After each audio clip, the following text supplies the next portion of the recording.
Thanks, Jeff. Thanks, Jeff. Thanks very much. All right. Bye-bye for now. Yeah. Let's move on to the launch of the community heat pump offer with Chris Taylor from Reclaim Energy. Before I introduce Chris, what I'd like to do is talk just for a moment about what a community bulk buy or community offer is. Community energy groups exist around the eastern area of Melbourne, and one of the things that we try to do is to do some work on behalf of our community, and over time we build up trust with our local communities, and this is what each of the community energy groups have done. And when we want to support the community with a particular product, whether it's solar panels and batteries, or whether it's heat pumps or reverse cycle air conditioners, what we do is we go and investigate what we think is a really good product, and we offer that to the community at a very reasonable price. It may not be the cheapest in the market, but it's a good quality product that's going to last a long time, it's going to have good warranties, and usually we'll have local installers as well if they're available.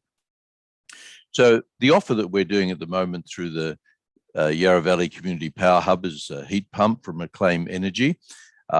All of the groups in our region are offering it, and you would have seen the names of those groups when you registered for this event. When you clicked down on there was a drop-down list and you had to choose the group. And if you would like to participate in this community offer, what you do is go to the Yarra Valley Community Power Hub website and look at the offer that we have there. Just there's a form where you express your interest, and that's a no obligation interest that will be received by the hub and will be sent to Chris Taylor at Reclaim Energy, and Chris will give you a call and have a chat with you about what it is that you're wanting, what your requirements are, and you can take it from there. One of the things that we try to do with these heat pumps is to get local installers, so that's very important, and we also try to ensure that we have good quality pumps as well. We initially started out with pumps that were not so expensive as the Reclaim Energy pump, but we were not getting some very good reports about their longevity and about some other issues that were going on with those pumps, and we decided that we wanted to go with a product that was more secure, hence Reclaim Energy. We've been working with Reclaim now for a couple of years through Healesville Core, and Nillumbik, Clean Energy Nillumbik is also working with Reclaim Energy, as are many renewable energy groups around Australia. And we're doing that, all of these groups are doing it because they're coming in at a good price for the quality that is available, and Chris will tell you all about that. So without further ado, I'd like to introduce you to Chris. Chris, he's the Managing Director of Reclaim Energy, also of Apricus Australia, which produces or installs evacuated tube technology, and another company called Aqua Heat for pool heating. Chris has had over 17 years in the field of energy efficient ways of heating water for domestic and commercial use. And surprisingly, I found out from him this afternoon that he has a PhD from the US on the topic, the metrics of being a good bloke. I said, "Are you serious?" And he said, "Of course I am." And he's a good bloke himself.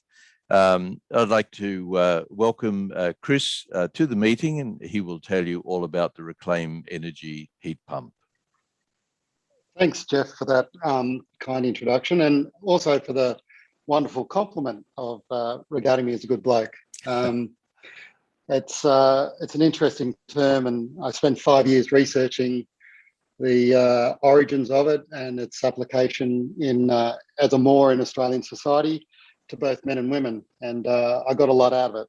I intended to do it as a bridge between my children and my father, who had passed away before they were born, because everyone regarded my dad as a good bloke, but no one could tell me why. And so I decided to look into it, and no one had ever defined what a good bloke actually meant. So hence the PhD, which kind of leads me into how I got into hot water as a starting point. As Jeff said, I've been in hot water now for 17 years. I launched Apricus Australia back in 2004 when I was still a lecturer at the University of Western Australia. And we grew that business significantly over, I guess, a 15-year period to become a key partner to all the plumbing merchants across Australia and the preeminent evacuated tube solar technology. I think one of the things that Rob and John, and by the way, gentlemen, thank you so much for your outstanding presentation tonight, highlighted was that the energy market isn't static. Unfortunately, hot water as a notion and a concept is in essence a dumb product. It's not a product where the manufacturers are very focused on addressing challenges associated with delivering a product that addresses or meets people's lifestyles in the most energy efficient manner. They're interested in making sure that their products comply and meet with Legionella requirements, which means that the products are in essence dumb. I guess most of you would have heard that you get a cup of coffee and it says caution, contents might be hot. That came out of someone who burnt themselves, I think it might have been in the US or here in Australia, I'm not sure where, when they spilled hot coffee on themselves and said, well, there was no warning on the cup, so therefore, you're liable. It's the exact same thing with hot water. Hot water products are designed to ensure that you don't catch Legionella and designed to just set and forget. As a general rule, hot water manufacturers don't like people playing with their units. So when we sat down and we started looking at the energy marketplace and where the shift was occurring and how PV had gone from when I started in this industry at $15,000 for a 1.5 kilowatt unit, right down to being able to get 6-8 kilowatts for $3.5 grand, depending on the quality of the brand and the panels that you're buying. We sat down. We thought, well, who are the best people for us to engage with in order to design an appropriate hot water unit that will address the shortfalls of today and prepare us and allow us to meet the requirements of tomorrow. Interestingly, when we did the Apricus product, we consulted heavily with plumbers and asked plumbers to give us feedback on how we could make a better solar hot water product. And Jonathan was quite right. That technology is losing its popularity, primarily because, one, plumbers don't want to get on the roof. Two, you've got that challenge between when the technology works at its most efficient and boosting requirements over winter. And thirdly, because the real estate, which is your roof, wants to be taken up by the PV guys. So when we sat down and we started looking at the reclaim, we decided to consult with the PV industry and get feedback from them on what they wanted to see built into a hot water product to enhance or enable what it is that they were doing. And so what we did was we came up with the reclaim unit. The reason why we came up with the reclaim was, one, it's CO2. And as a CO2 product, it works under higher pressure, which means that it's more efficient in simple terms. We get a coefficient of performance when we're doing the trials of 6.2, which meant that for every 1 unit of energy we're putting into the unit, we're getting 6.2 units of energy out. And generally speaking, the unit on all the trials that we ran was using about 2.6 to 3 kilowatts of energy a day, as opposed to electric hot water unit. And I think, John, you cited that an electric hot water unit uses about 8 kilowatts a day. I think it's closer to 12 to 14, depending on the electric hot water unit that's being used, the ambient temperature of the water, and where it's located. So we're seeing significant savings in terms of the unit. And it's when we look at all the heat pumps that are available in the market, there are a whole range of brands, a whole range of different configurations, from the all-in-one heat pump, where you get really good quality products like Stiebel Eltram, who are a fantastic product, through to the Medirs and the Chromogens, which is an OEM Chinese product that gets manufactured en masse and brought into the market, where the quality can be a little bit more questionable. On the CO2, in the CO2 market, there's really two players. One is Sandon, who have been the stalwarts of CO2. They brought the CO2 technology to Australia. But we saw probably one of the major limitations associated with the Sandon was that the product lacked flexibility. It lacked the ability to allow the householder to determine and dictate how and when they wanted the product to run, rather than that being dictated to by someone external to the house. So that's why we designed the Reclaim unit with an interactive controller. It's got a number of different control settings. One where you can have it having connected to the power on a continuous basis for heavy hot water units. That doesn't mean that the unit runs continuously. It just means that the power is connected to the unit over a 24-hour period. So if the unit does need to come on, it will come on if you're using a lot of hot water. We then have two off-peak tariffs, and we also have what we call the PV mode, where to link in with what Rob was talking about, the program allows the unit to run from 10 to 4. Generally, it'll run from 10 to about 12 before it tops out. In all the assessments that we did, and we were using the solar analytics software to analyze PV production versus the heat pump consumption, we noted that at no stage did the heat pump exceed the excess PV production that was being produced for households. So in essence, it was costing people nothing to run the product. The reason why we called it Reclaim is very simple. We wanted to reclaim people's energy control. We wanted to put it in the hands of the householders.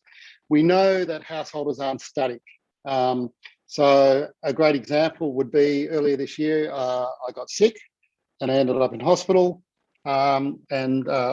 Thankfully, my in-laws came up to help out around the house and look after the kids.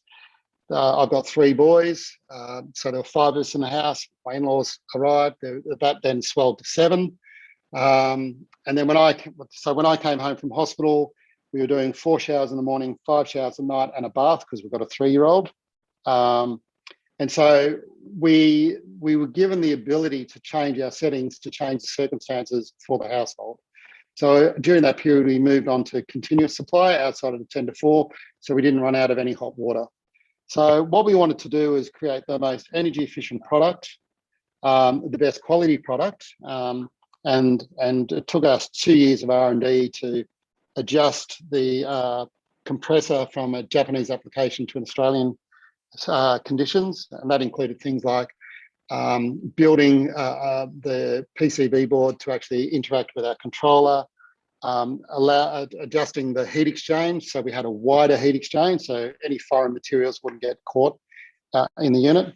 And that meant that obviously as a consequence, we're able to offer the 6-year labour and parts on the compressor. So if anything goes wrong, we manage it for the first 6 years. What can I tell you? The unit has top-down recovery, which is really important.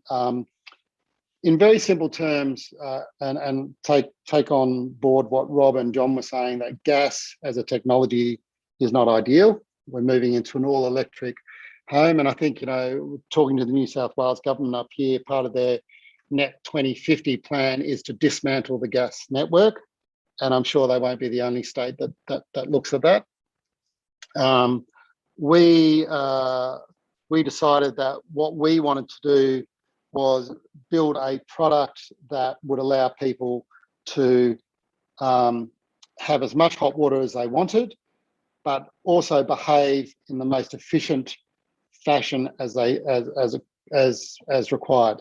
So with the top-down recovery, it behaves like an instantaneous gas unit. When we did our first trials down in Tasmania in Launceston in the middle of May, we waited till the unit topped out, and I think it took about 45 minutes for the unit to top out after we'd finished installing it. We then went upstairs and ran the shower. We ran the shower for 54 minutes before it got too cold for anyone to stand under it. So as the hot water is depleted from the top, the return of the hot water comes into the top. which allows us to obviously maximise the supply, and means that if you're sitting there, and even if you've got the unit programmed to run from 10 to 4, and you run it during that day, and someone pops in, like the in-laws come and unannounced and want to stay, it's very easy to go out and hit a single shot boost. The unit will come on for an hour. It will then shut down, and that will top up the tank and allow you to get through the excess load that you have. We're now, working on our second generation, which links into second generation controller, which links into what Rob and John were talking about, which is the future. We're trying to future-proof the product. So we'll have up to 36 different parameters that can be pre-programmed into the controller to accommodate the different tariffs that energy companies might start to introduce into the market. Because we see that the more flexible the product is, the better it's going to be to allow the householder to take control over their energy costs, and to dictate how they want the unit to run without risking or compromising their lifestyle of running out of hot water. The unit has built-in Legionella control, which means that if you're running from 10 to 4, and for whatever reason the unit doesn't get up to 60 degrees, it will detect that over a 24-hour period. It will come on in the off-peak period. It'll run for an hour, make sure the tank's topped up to 62 degrees, so you're not exposed to any Legionella. The unit's super easy to install. It runs on 29 decibels, so it's whisper quiet. I literally have to, I can feel the unit running. I can't hear my unit running. You have to go up and put your hand next to it to feel the cold air coming out of it. Within about 10 minutes of being installed, you won't be able to hold the inlet pipe from the compressor to the tank because it'll be too hot. You'll burn your hand. It's a wonderful piece of kit. And as Jeff said, we haven't designed something that's cheap. We've designed something that works. Being, I guess, originally from the country, I was taught a couple of things by my dad. One is, if you're going to do something, do it properly. And secondly, whatever you do, stand behind what it is that you do. And we know from our dealings, and I know from growing up in the country, that it's very hard to get a good name. Once you do get a good name, you need to preserve it, but it's very easy to get a bad name. And so having gone through the 17 years of working in hot water, we take an enormous amount of pride in what we do. We want to make sure that everyone's looked after. Some simple things that I try to do is that at the end of the day, the 1300 number diverts through to me because my staff work incredibly hard. And so I think it's only right that I should pick up and deal with any after sales service calls and inquiries, and that also applies on the weekend. So if someone's got a question, an issue, or challenge, or whatever, they can pick up the 1300 number, call me, and basically they'll get me on the phone, working through to help them out with the situation. I'm actually really enjoying that because when you grow, or when I grew the INLCUDES business, over that 17-year period, in the early days I knew everything and I knew everyone. But as the business grew and we turned into the behemoth that we became, I was just looking at numbers. And so I lost a lot of the customer intimacy, which I really crave. So I'm really, really proud to be associated with this bulk buy. Really pleased to support a community initiative, particularly in the peripherals of the regions around Victoria, where I grew up. I'm just throwing it open if anyone's got any questions. As Jeff said, if anyone wants to inquire about the unit, I will actually ring you and talk to you about what it is that you're looking to do, what rebates you're eligible for. I'll size a unit for you. I'll give you as much advice as possible to allow you then to go away and make an informed choice, whether that's with us or whether that's with something else.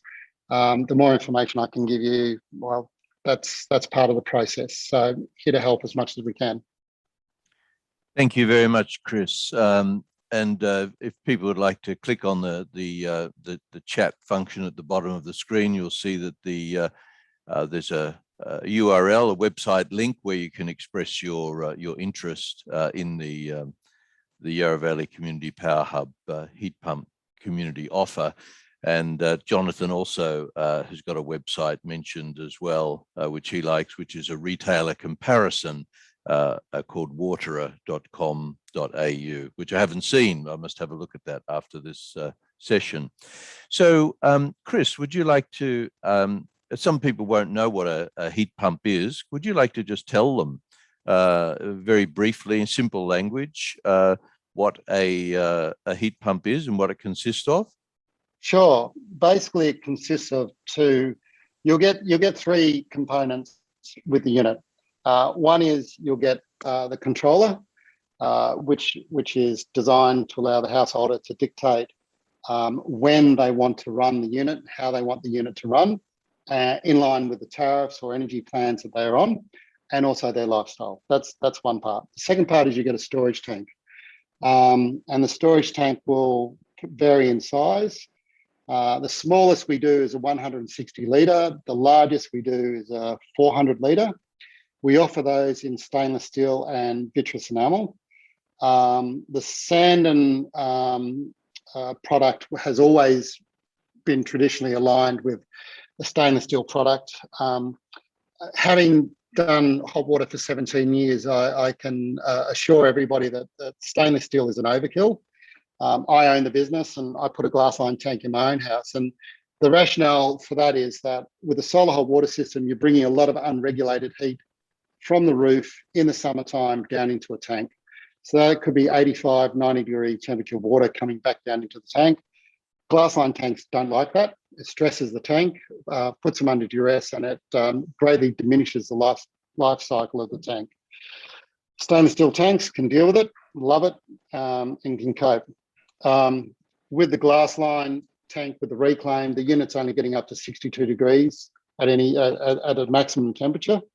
And so it's called a gentle heat source. And because we're putting a gentle heat source into the tank, we're not putting the tank under any stress or duress. And so I'm expecting the tank to last for 15, 16, 20 years. And so from that perspective, when the tank is up to 62 degrees, it's getting blended as it comes back into the house through the tempering valve at 50 degrees.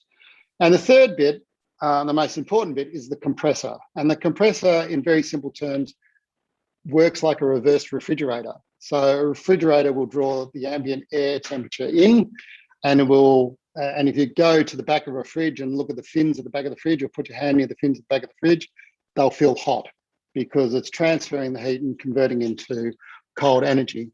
We've got a reverse process here where the compressor is drawing in warm air, or the ambient temperature there, it's spitting out cold air out the front of the unit and converting that in a very efficient manner into a heating source. And as the cold water passes through the heat exchange, it gets heated up and gets pushed through into the tank for storage. So it doesn't need to be sitting in the sun. It doesn't need to be sitting on the north side of the wall, east, west. You can have the tank inside, the compressor can be outside, the compressor can be mounted on a wall. The compressor can be up to 10 meters away from where you put the storage tank. So it gives you a great deal of flexibility.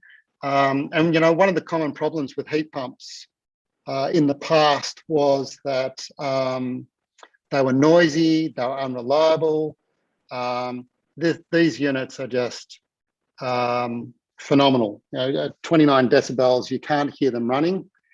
So you can put them under a bedroom window and have no issue whatsoever, or put them in a laneway next to your neighbour's place and they'll never hear it run.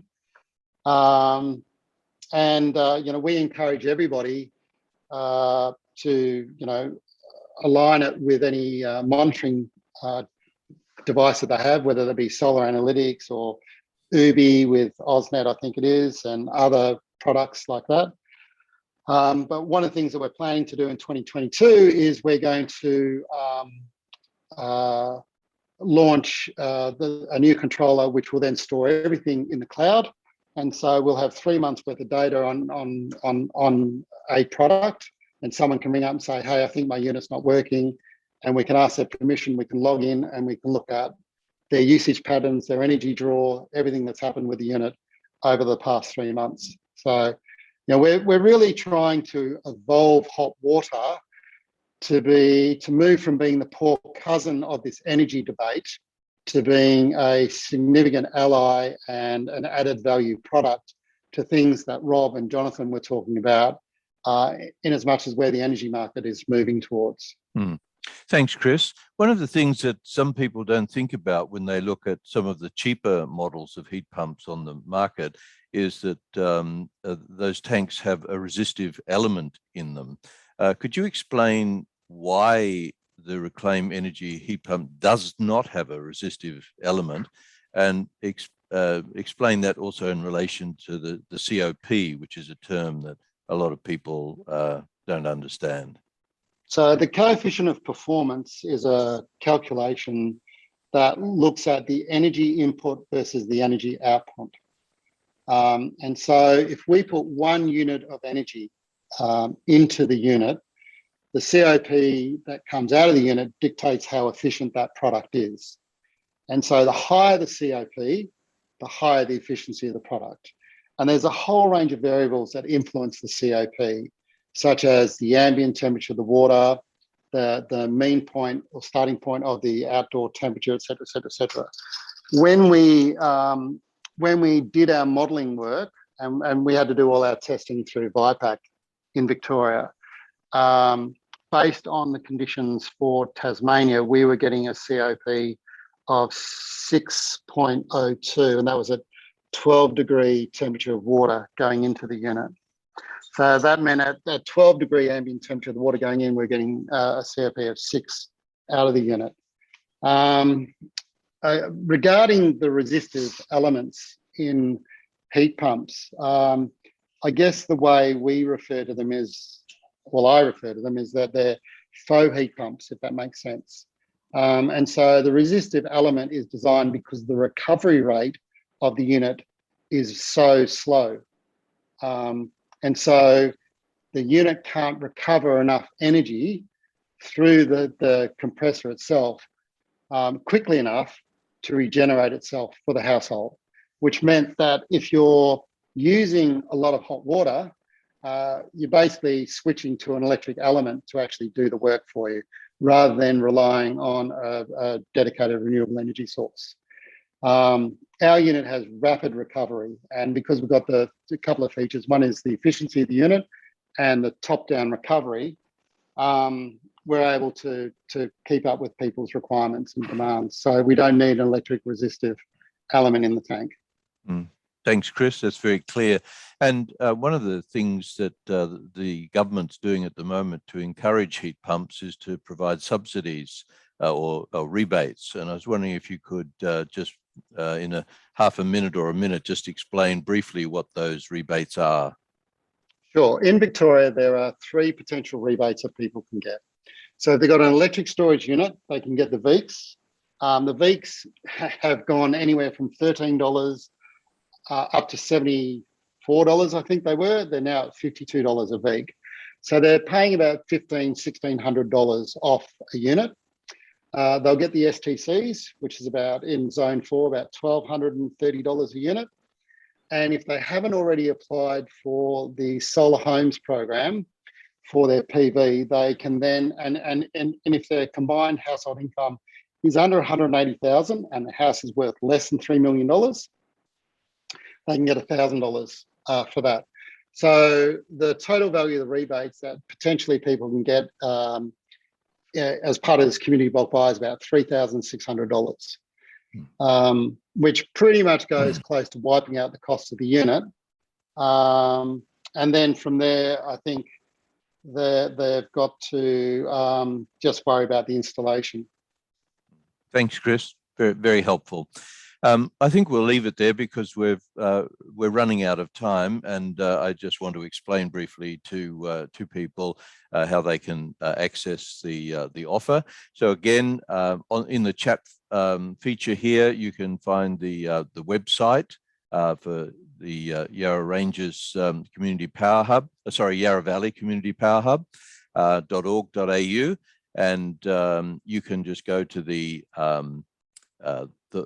expression of interest form, fill out your details.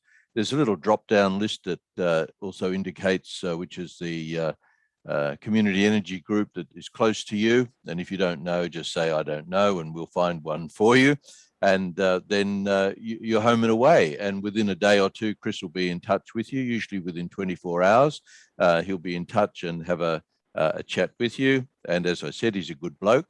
So you can ask him questions. And if you've got any problems, phone him up as well. I think that's about all for tonight, apart from to say that we have prepared a little questionnaire for you to check out with you what you think of this presentation tonight. And I think Amanda, our admin officer, has sent that to you via email.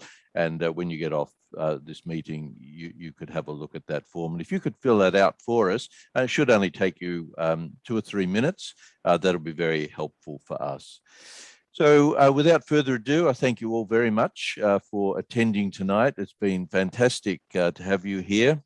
We had 110 people register for the event. I'm not quite sure how many ended up